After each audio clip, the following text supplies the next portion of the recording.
Selam aleyküm saygılı arkadaşlar. Benim adım Vasfiye Nurayimov. Ben Timur Ağa'nın olğanını yaşlıktan bilirdim. Ama bana 89'da bunda koştum. O da bu vaxtlarda koşinadı. 10 yıl ondan da ziyade biz bilirdik birbirimizin. Ben bilirdim Timur Ağa'nın, o bilirdi beni ama yollarımız niçindir birleşmedi. Paralel olan yollar edi. No, 2000'den başlap tanış olduk. Kırım'da tanış olduk. Çok laflar oldu. Milletimizin geleceği hakkında qaysı tarafga çekmek, nasıl alıp varmak, kenede bu maksatga keleyik dep bu vatanını sahibi olmak için ne yapmalı dep öyle çok laflar geçen edi. Bana Timur Ağa öz kitabında da, öz çıkışında da andı. O vaxtlarda Milli Firqa degen teşkilat vardı, fırqa vardı. Onu adamlara 99% mında Kırım'da kalgan so'ylari öldürülgen edi. Ana o'zi da aytdi.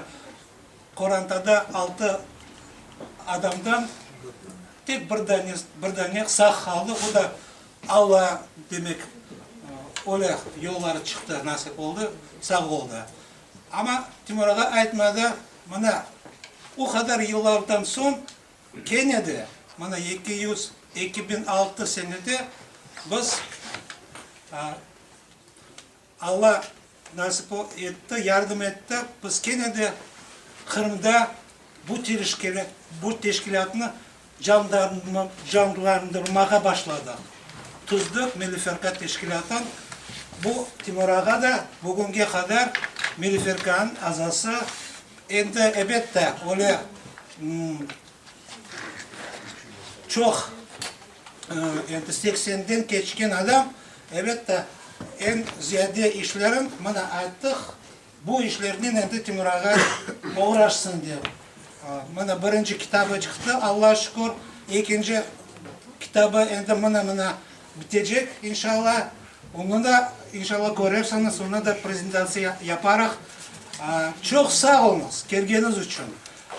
Ayrı sağ ol aytmak gereken bizim hocamızga Aydar Ağa Mehmetovga mana o kadar işi olğanı, kavga olğanı bakmadan topladı bizde, imkan verdiğinde toplanmaya bu pek mühim şeyler hakkında aytmak için. Şimdi ben iki daha Aydar Ağa aytacağım. В 1914 году не стало великого учителя Исмаила Гаспринского.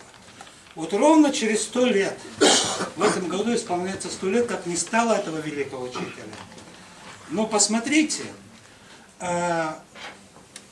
несмотря на то, что 100 лет назад не стало его, весь мир, по крайней мере весь мусульманский мир, это 100%, и весь просвещенный мир и Запада, и России прекрасно знает о величии, о масштабности фигуры Исмаила Гаспринского. Почему?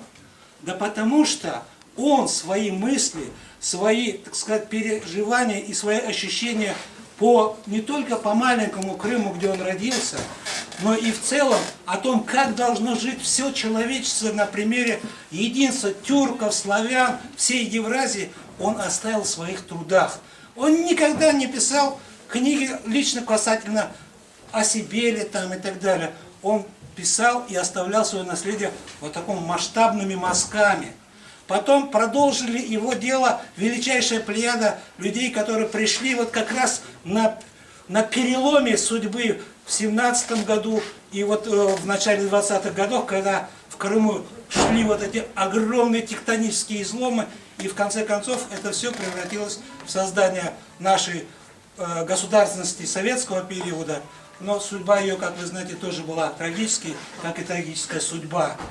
Поэтому Тимур Ага, продолжатель этого величайшего дела, все свои мысли, чем Тимур Ага останется, я уверен и убежден, в памяти нации, останется, потому что останутся его книги, его статьи, его мысли, которые он передал своим ученикам.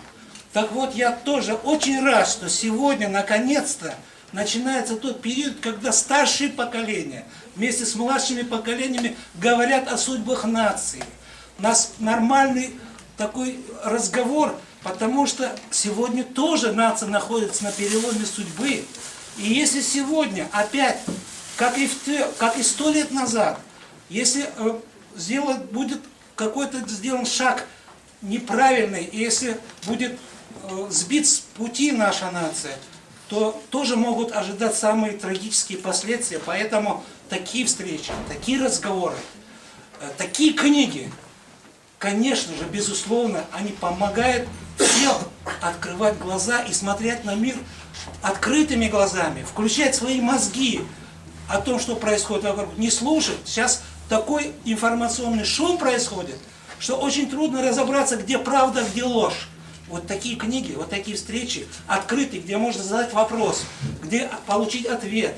Надо встречаться, надо говорить на общенациональном уровне. И слава Богу, сегодня такие возможности есть. И аудитории, и газеты, и величайшее изобретение человечества интернет-ресурс. И телевидение. В том числе, конечно же, конечно же. Поэтому еще раз вам всем огромное спасибо. Автору этой книги, организатору этой встречи и участникам этой встречи. Я убежден, и я тоже оптимист, как Тимур Ага, я убежден в счастливой судьбе нашего народа, нашей нации. А иначе зачем мы вернулись в Крым? Слава Богу.